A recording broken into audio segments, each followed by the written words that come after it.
October 2023, thousands gathered in the dunes outside Mohamed al-Islan, an oasis town in the Moroccan Sahara. Some were locals, but hundreds more flocked from all around the world to participate in the 12th edition of the Taragalte Festival, one of the world's largest annual desert blues festivals, and a celebration of Saharan culture. Desert blues is a music genre pioneered by the Tuareg, an ethnic group spread across the Saharan regions of Northwest Africa and the Sahel. Their traditional territory, called Azawad in the Tuareg language, stretches from Algeria and Libya in the north to Mali, Burkina Faso, Niger, and Nigeria in the south, with smaller populations in adjacent countries.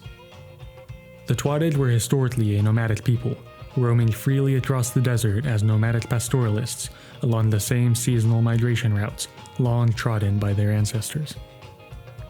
Decolonization and the emergence of nascent African nations in the mid-20th century signaled the beginning of the end for the Tuareg people's traditional relationship to their land.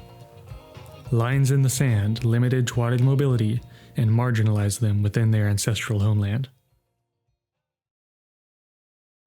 Under these conditions, some Tuareg clans turned to rebellion to express their grievances.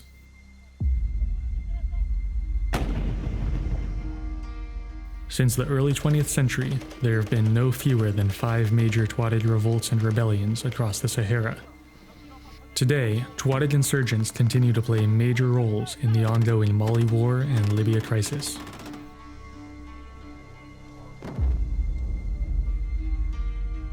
Where some took up arms, others picked up guitars, turning to music to express the experience of marginalization and displacement.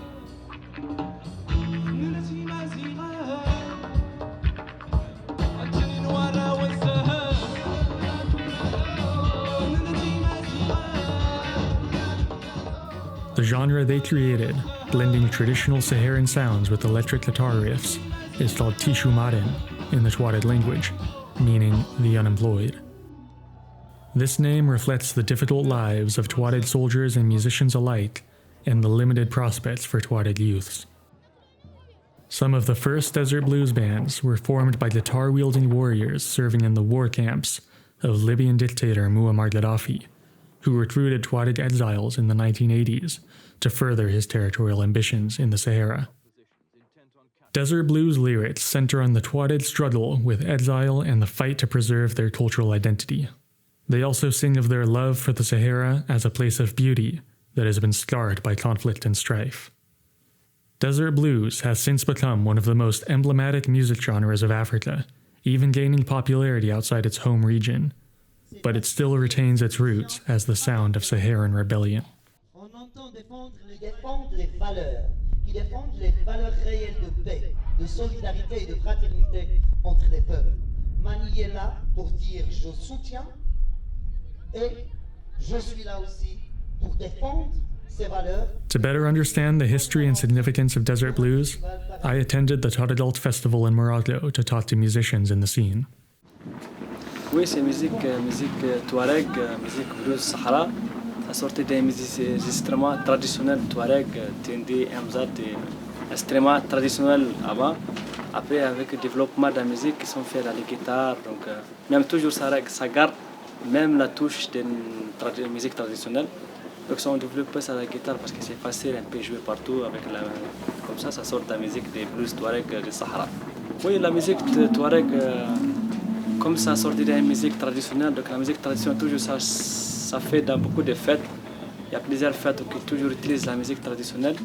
Même si on fait maintenant les nouvelles musiques, là, ça part pour la culture, pour la désert, pour les problèmes, pour les soucis, pour l'amour, pour la paix, pour beaucoup de choses. Donc la musique, ça fait toute l'histoire des Sahara, des Tuareg. Donc ils trouvent dans la musique. Donc tous les musiciens ils travaillent pour s'exprimer.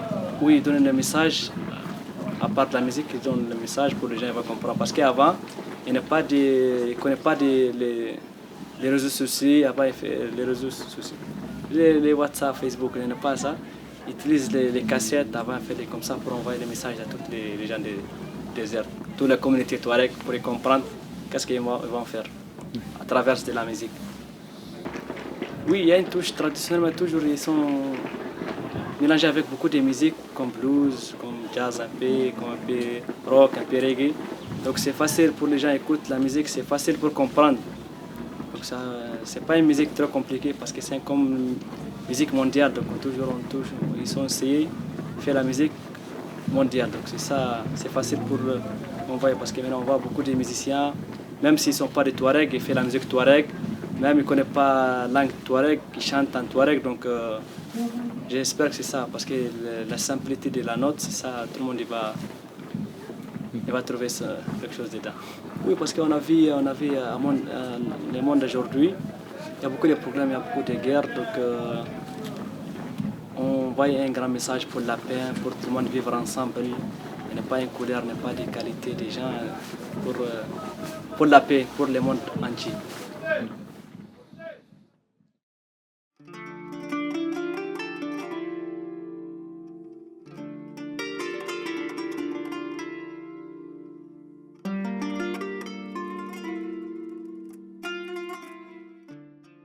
In a 1973 essay called The Role of Culture in the Battle for Independence, Pan-African thinker and anti-colonial leader Amilcar Cabral wrote that the struggle for liberation is above all an act of culture. The development of desert blues as an expression of the Tuareg experience of rebellion and exile exemplifies the use of culture as a tool of resistance. In this sense, desert blues forms part of a long history of marginalized groups drawing on their cultural heritage to express resistance and nonconformity. From the original blues of the American South to the anti-fascist songs of the Italian partisans, hip-hop in the urban US, nueva canción in Latin America, and numerous other musical forms generated by oppressed populations around the world. And on the regional level, the Tuareg aren't the only separatists fighting for liberation in the Sahara. Their music has both influenced and been influenced by other regional separatist movements, namely the Polisario Front, a Sahrawi movement fighting for the independence of Western Sahara, a territory under Moroccan occupation. According to self-described guerrilla ethnomusicologist Christopher Kirtley, who helped popularize the genre in the West, Tuareg desert blues draws heavily on Sahrawi music, particularly its use of the electric guitar. Some Sahrawi musicians have made their mark playing desert blues in the Sahrawi refugee camps of the Algerian Sahara, recalling the Tuareg experience of exile. Notably, the Tuareg and Sahrawi independence movements may not be entirely disconnected for listeners of desert blues. At the previous Taragalte Festival in 2022, a fight broke out when Moroccan police cracked down on a group of protesters proudly flying the flag of the Polisario Front in the name of Sahrawi independence. The police and military presence at the 2023 festival were noticeably increased from the previous year, according to local residents, probably in a bid to suppress separatist impulses. For additional context on the history of Tuareg insurgency and its relation to desert blues, I turned to Charlie Makambi, a writer and researcher for the Modern Insurgent. My name's Charlie Makambi, and I write about nationalism in the Islamic world for the Modern Insurgent. Tuareg nationalism has a long history. There's been at least 4 rebellions since the 1960s, when many countries in Africa decolonized. And in the case of many of these countries, particularly the ones the Tuareg inhabit, this was from French West Africa. This was rooted in their desire for self-determination and resistance against marginalization by both the colonial French authorities and post-colonial states.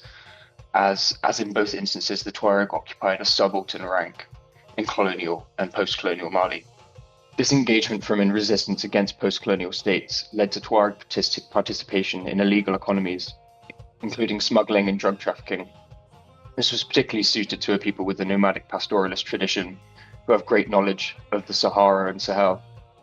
The Tuareg soon became important middlemen in the transatlantic drug trade as couriers between ports in West Africa, particularly in Guinea, and markets in Western Europe through southern Spain. In the absence of state services and security, people turned to these structures, entrenching their influence. But equally, the proliferation of illegal economies and certain groups' cooperation with the state has eroded clan identity in some instances. Nonetheless, despite conflict, Tuareg have in many instances maintained traditional practices and social structures in the absence of state presence, while embracing transnational cultural mediums like blues and rock and roll. Tuareg blues music has become a powerful medium for expressing resistance in the struggles of their people.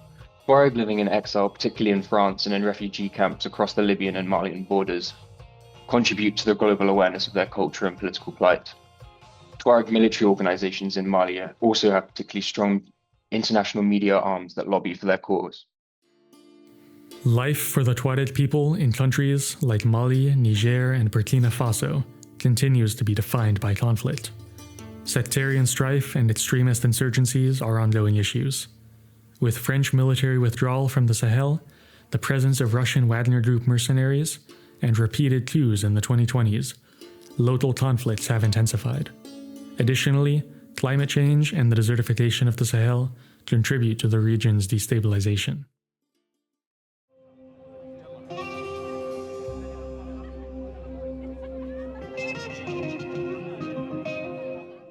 For Tuareg communities caught in the middle of these conflicts, the themes and lyrics of desert blues remain as relevant as ever. Despite the hardships, some desert blues musicians choose to emphasize that their music is not solely focused on the tragic aspects of Tuareg history.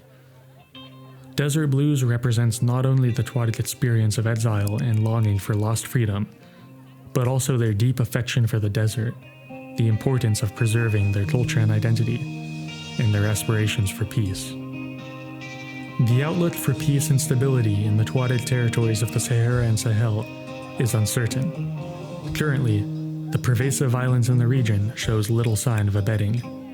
And despite decades of rebellion, the Tuareg have made little progress towards achieving lasting autonomy in the African nations they inhabit.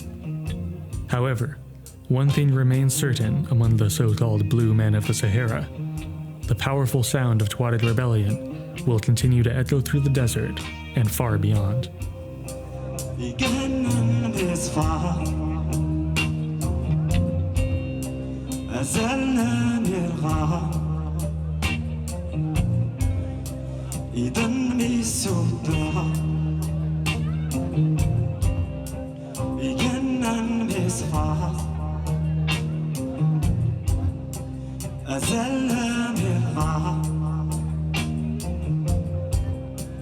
إذا ميسودا